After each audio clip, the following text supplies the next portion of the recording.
turn it all off. Everything. It takes a while, but turn it all off. The phone, the computer, the radio, the TV, the cars, the business. And just sit with those voices in your head, the ones that we often try and just move by. Check in with your gut and turn on your filters and ask if your activities and current goals are moving through those filters of who you are and what your convictions are. Think about what you're doing and who you want to be. Because to be cutting edge, we have to know where we are, where we're going. We need to be clear about our own future things to do today. In those lonely times when you realize you are off course or on the wrong planet altogether, take a deep breath, phone a friend, and make a change to get on a better course. Changing course is not always pretty or graceful, but it is critically important if we want to move forward. Remember, you're not alone. By virtue of the fact that you're here this weekend, you have a connection, so use it.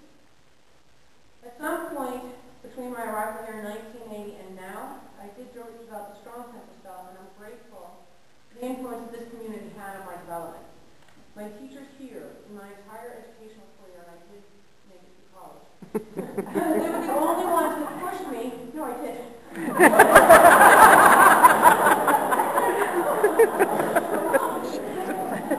My teachers here were the only ones that pushed me out of my comfort zone, because I was very comfortable being average on all counts.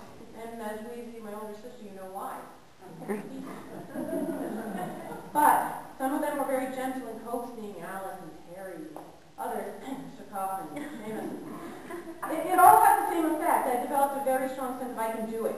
It might not feel good. It might even hurt. But I can dig deep down, and I can do it. The it is the wild part. More often than not, I can succeed and defy the obstacles.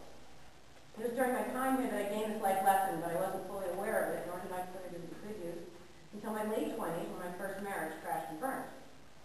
And we can't move forward alone. To stay or be on the cutting edge, we have to get help. It is a personal challenge of mine. And in those times when I've been trodden to numbness by life events, when the challenges that I faced were larger than my resolve to beat them, my sister, and my sisters of choice, were the ones that quietly, tightly circled around me, and they held me up, and they breathed for me. And during the exhausting months, during the exhausting months of my mother's death and simultaneous divorce, they remembered my birthday when I couldn't remember my name. They provided an uncomplicated celebration of my life that played literally put me to my knees with gratitude, reminding me I had a life.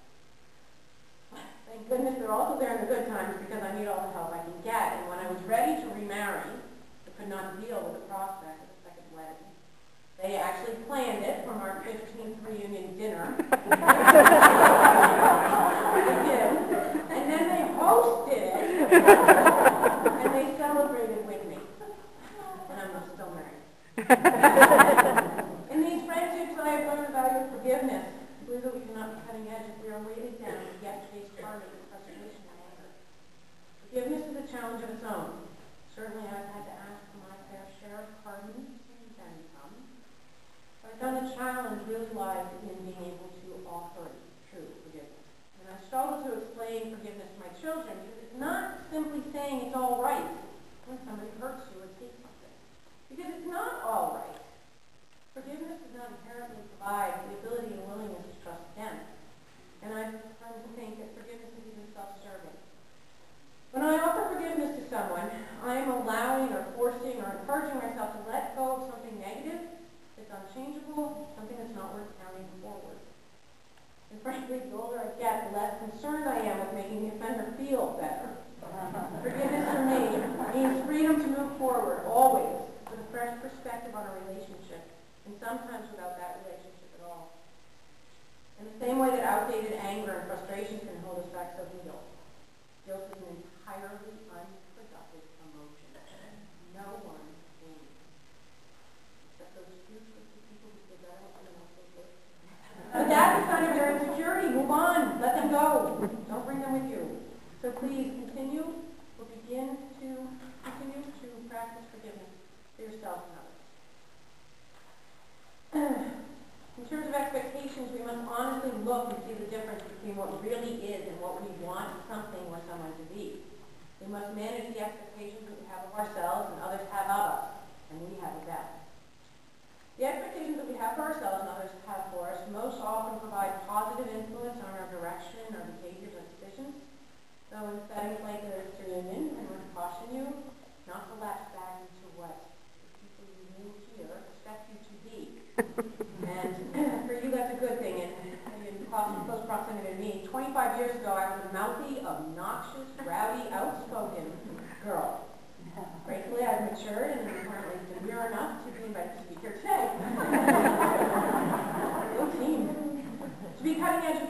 ourselves be anchored by outdated or expired expectations others have of us, be cutting edge.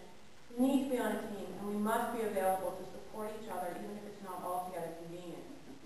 When my expectations of a lifelong marriage were shattered, I found myself needing to shift from my career in social work to something more lucrative so I could support my children and myself. I shared my needs and goals with my classmate Lucy. She listened, being a master networker even in her younger years. She re-engaged me with our classmate Marge, whom I had not spoken with in many years. It was through this connection I was able to switch from college to cash. Marge had recently left MTV to start her own marketing research firm from her bedroom floor after the birth of her second child. And though it had to be inconvenient for her, she willingly took me on and taught me on the job. Technology made it possible for me to work for her in New Jersey from my home in Vermont. And not too long after I started working for her, Marge took a large risk. She put me on a project solo for a client of hers. Her expectations of me not to screw this up and lose the account stretched me and made me better. Lucy and Marge were on my team. This is what we have here. We have an enormously fat Rolodex. I encourage everyone here to meet someone this weekend that you don't know, because you have a common bond. Connect with those you haven't seen in a long time. And then, when you or someone you know needs contact in the future, open that fat Rolodex. Think of your annual fund donation as your membership dues to this network. Okay, I think that's 2 or 3 clubs. And put it to good use. Be a leader. There's leaders on every level. Not every leader's out there commanding. A leader is someone who sees vision and helps mobilize a group of people to reach a shared goal. In my time here, I learned a great deal about influence from Mrs. Rothman. Never would I think to do something or challenge her, but she commanded quietly. At field hockey games, she would stand and watch on the bluff while other coaches ran alongside, screaming and berating her team. And unless you're holed up playing video games and avoiding all contact with the outside world, you wouldn't be here, by the way, you do have influence. Be mindful of how you're using it. And if you don't have anything to say. So to wrap this up, I want to share with you one last aspect of being cutting edge. Being out of school does not mean that you're done learning. Consider who you are and what is shaping your mind now. We are products of who we talk with, what we listen to, what we read. Think of what you're feeding your mind and determine if it will help you reach your goals in 3 or 5 years. It's your choice, and it's okay with me. People stay home, watching SpongeBob and playing video games, and the road clear for the rest of us who are not.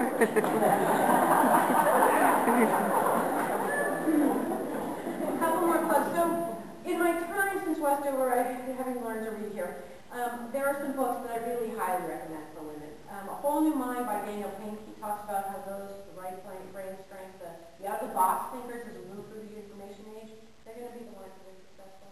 I also highly recommend Prince Charming Isn't Coming by Barbara Stanley. Money isn't everything, but it's right up there with oxygen.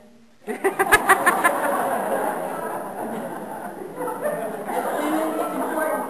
It's very important to have your own revenue stream. And it doesn't have to be complex. Return bottles and cans. Take your old clothes to a consignment shop. But stream trickling. In fact, in today's economy, it's good to have multiple streams of revenue. Don't put all your eggs in one basket. I also recommend Mr. Coffin's book. Nice.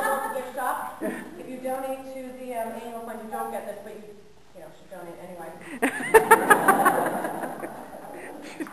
So in closing, keep looking forward.